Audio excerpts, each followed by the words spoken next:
So, you ever find yourself staring at pages and pages of interview transcripts, just wondering, am I missing something here? What if the real key to unlocking those deeper insights isn't about working harder, but working smarter? Together? Well, in this explainer, we're going to pack our toolkit with 9 essential terms for collaborative analysis that'll help you find that richer meaning.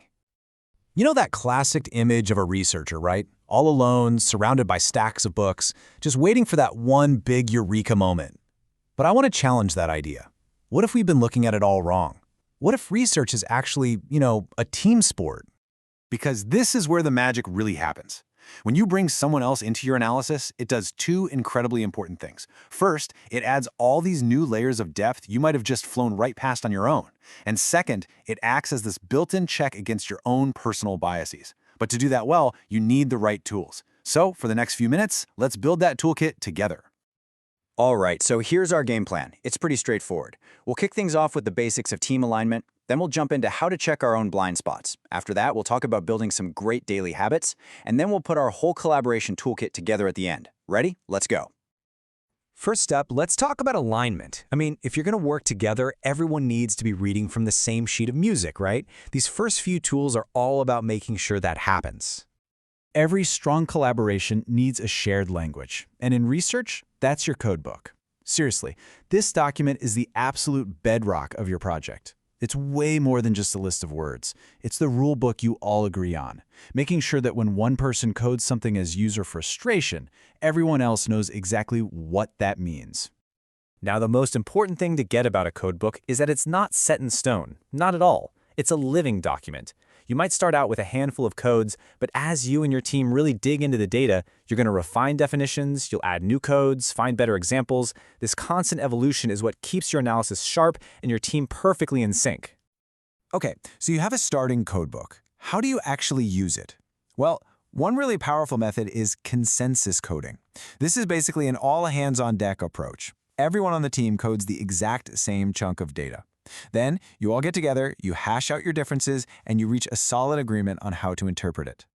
But what happens when you have a massive data set? A mountain of transcripts. That's where split coding comes into play. Think of this as more of a divide and conquer strategy. You split the data up, each researcher takes a piece, and you analyze it on your own. Afterwards, you all regroup to make sure the codebook was used consistently across every single section. So how do you pick which one to use? Well, it's a classic trade-off. You're going to use consensus coding when the meaning is really complex and you need your team to wrestle with it together. But you'll go with split coding when you've got that huge data set, a solid codebook, and your main goal is speed and consistency. They're just 2 different tools for 2 different jobs. Okay, so your team is aligned. Awesome. But what about the biases and assumptions that you all might share without even realizing it? The next set of tools in our kit is designed specifically to check those blind spots and make your findings so much stronger. Let's start with a classic, researcher triangulation. Now, it sounds kind of fancy, but the concept is actually super simple and really powerful. 2 or more researchers analyze the same data independently. By comparing your different interpretations, you keep that individual subjectivity in check, and you end up uncovering a richer, more multifaceted truth. So how does it actually work? Well, it's kind of like a 3-step dance. First, you analyze separately. No peeking. Second, you come back together and compare what you found. Where did you agree? And more importantly, where did you see things differently? And third, you hash out all those differences to really sharpen your final conclusion. Sometimes your whole team can just be too close to the project. You're deep in the weeds. That's when you bring in a critical friend for a peer debriefing. This is a colleague who isn't involved in the project at all, and their only job is to challenge you, to ask those tough questions like, hey, are you sure you're not just seeing what you want to see here? And now for what might just be the most powerful check on this entire list, member checking.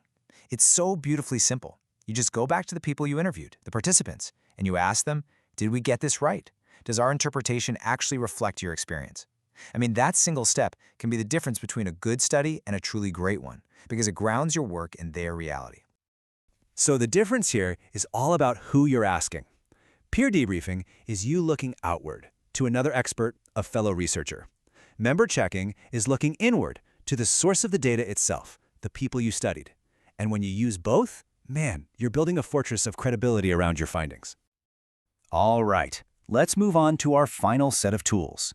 Now, these aren't big, one-off events. Think of these as the daily habits and processes that keep a research team connected, constantly communicating, and always capturing those little nuggets of insight. First up is something called sense checking, and it is beautifully simple. It's that quick, informal, hey, can you look at this for a sec moment? You just turn to your teammate, you show them a piece of data or an idea you're wrestling with, and you just ask, does this make sense to you? It's this gentle, ongoing form of validation that keeps the whole analysis really thorough. Next up, we've got analytical memos. The best way to think about this is like a shared research diary for your team. It's a space where you can document your thought process, capture those sudden aha moments, and even jot down disagreements that you need to discuss later. It's really the connective tissue of a collaborative project. Just think about the life of an idea, right? It starts as this fleeting thought while you're deep in the data.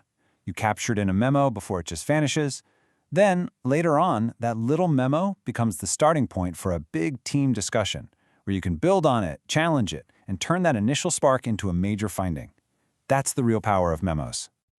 So, we've gone from aligning the team, to checking our biases, and on to building daily habits. From codebooks to memos, you now have a pretty complete toolkit for collaborative analysis. Let's bring it all home.